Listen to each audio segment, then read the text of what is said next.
ಸರ್ಕಾರಿ ಶಾಲೆಗೆ ಜಾಯಿನ್ ಆಗೋದು ಯಾರು? ಮಧ್ಯಮ ವರ್ಗದವರು, ಬಡ ಮಕ್ಕಳು. ಅವ್ರಿಗೆ ಸಹಾಯ ಆಗಲಿ ಅಂತ ಮಧ್ಯಾಹ್ನದ ಬಿಸಿ ಊಟ ಕೊಡ್ತಾರೆ. ಆದರೆ ಮಧ್ಯಾಹ್ನದ ಬಿಸಿ ಊಟದಲ್ಲಿ ಅಧ್ವಾನ ಆಗೋಗಿದೆ. ಮಧ್ಯಾಹ್ನದ ಬಿಸಿಯೂಟದಲ್ಲಿ ಇದೆಂತ ಅಧ್ವಾನ? ಸರ್ಕಾರಿ ಶಾಲೆಯ ಬಿಸಿಯೂಟದಲ್ಲಿ ಹುಳಗಳು ಕಾಣಿಸಿಕೊಂಡಿದೆ. ಅನ್ನದಲ್ಲಿ ಹುಳಗಳನ್ನ ಕಂಡು ಪೋಷಕರು ಕಂಗಾಲಾಗಿಬಿಟ್ಟಿದ್ದಾರೆ. ಸ್ವತಃ ಅಡುಗೆ ಮನೆಗೆ ಭೇಟಿ ನೀಡಿ ಪೋಷಕರು ಏನಾಗ್ತಿದೆ ಅನ್ನೋದನ್ನು ಗಮನಿಸಿದ್ದಾರೆ. ಅನ್ನ ಸಾಂಬಾರಿನ ಪಾತ್ರೆಯಲ್ಲಿ ರಾಶಿ ರಾಶಿ ಹುಳ ಕಂಡು ಬಂದಿದೆ. ಸರ್ಕಾರದಿಂದ ಬರೋದೇ ಹೀಗ ಅಥವಾ ಬರೋದು ಹೀಗೆ, ನಾವೇನ್ ಮಾಡೋದಕ್ಕಾಗತ್ತೆ ಅಂತ ಪ್ರಶ್ನೆ ಮಾಡಿದ್ದಾರೆ. ಪೋಷಕರ ಮುಂದೆ ಅಳಲನ್ನ ತೋಡ್ಕೊಂಡಿದ್ದಾರೆ ಶಿಕ್ಷಕರು. ಎಲ್ಲ ಘಟನೆ ಕಡೂರು ತಾಲೂಕಿನ ಬಿಟ್ಟೇನಹಳ್ಳಿ ಶಾಲೆಯಲ್ಲಿ ನಡೆದಿರೋದು. ಶಿಕ್ಷಕರು ಹಾಗೆ ಅಡುಗೆ ಸಿಬ್ಬಂದಿಗಳ ವಿರುದ್ಧ ಪೋಷಕರು ಆಕ್ರೋಶ ಹೊರಹಾಕ್ತಿದ್ದಾರೆ. ಚಿಕ್ಕಮಗಳೂರು ಜಿಲ್ಲೆಯ ಕಡೂರು ತಾಲೂಕಿನಲ್ಲಿ ಘಟನೆ ನಡೆದಿರೋದು. ನಿಮಗೆ ಗೊತ್ತಿರೋ ಹಾಗೆ ಶಾಲಾ ಮಕ್ಕಳಿಗೆ ಮಧ್ಯಾಹ್ನದ ಬಿಸಿ ಊಟಕ್ಕೆ ಅಥವಾ ಮಧ್ಯಾಹ್ನದ ಊಟಕ್ಕೆ ಸಮಸ್ಯೆ ಆಗಬಾರ್ದು ಅಂತ ಸರ್ಕಾರದ ವತಿಯಿಂದ ಬಿಸಿ ಊಟ ಕೊಡಲಾಗತ್ತೆ. ಆದರೆ ದೃಶ್ಯದಲ್ಲಿ ಗಮನಿಸ್ತಾ ಇದ್ದೀರಾ, ಅದು ಊಟದೊಳಗೆ ಹುಳನೋ ಹುಳದೊಳಗೆ ಊಟನೋ ಅಂತ ಕನ್ಫ್ಯೂಸ್ ಆಗಬೇಕು. ಆ ಮಟ್ಟಿಗೆ ಹುಳ ತುಂಬಿಕೊಂಡಿದೆ. ಇನ್ನು ಈ ರೀತಿಯ ಊಟವನ್ನು ಯಾಕೆ ಕೊಡಬೇಕು? ಈಗ ಒಬ್ಬರ ಮೇಲೆ ಒಬ್ಬರು ದೂರ್ತಿದ್ದಾರೆ. ಅಟ್ಲೀಸ್ಟ್ ಕಾಣಿಸುತ್ತಲ್ವಾ? ಈಗ ಅಕ್ಕಿಯನ್ನು ನೀವು ನೋಡ್ಕೊಂಡೇ ಹಾಕಿರ್ತೀರಿ, ತರಕಾರಿಯನ್ನು ಕೂಡ ನೋಡ್ಕೊಂಡೇ ಹಾಕಿರ್ತೀರಾ.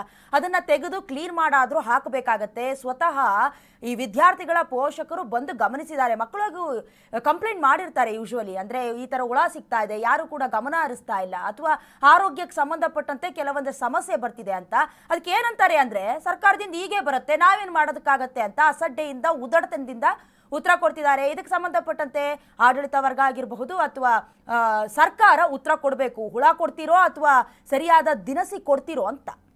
ಅವ್ರಿಗೆ ತಿನ್ಸೋದು ಈಗ ಅವ್ರಿಗೆ ಮಾಡಿರೋದು ಮಕ್ಳಿಗೆ ತಿನ್ನಕಲ್ಲ. ಒಳಗೆ ಆಯ್ತ ಕರ್ಕರಿ. ಈಗ ಬೇಳೆ ಪೂರ್ತಿ ಕದ್ಕೊಂಡ್ರೆ ಹುಳ ಎಲ್ಲ ಮೇಕ್ ಬರ್ತಾವ. ಪೂರ್ತಿ ಕೂಗ್ಸಿರತ್ತೆ. ಹುಳ ಪೂರ್ತಿ ಕೂಗ್ಸು, ಇನ್ನೊಂದು ಕೂಗ್ಸು, ಇನ್ನೊಂದು ಕೂಗ್ಸೋ ಹುಳ.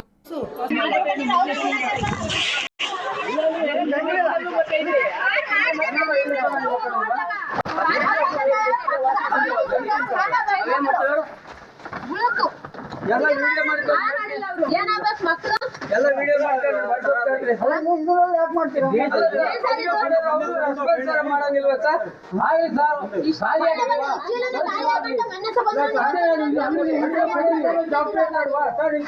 ಮಾಡಲ್ಲ ಅಂತ ಹೇಳ್ತಾರೆ. ಎಲ್ಲ ವಿಡಿಯೋ ಮಾಡ್ತಾರೆ.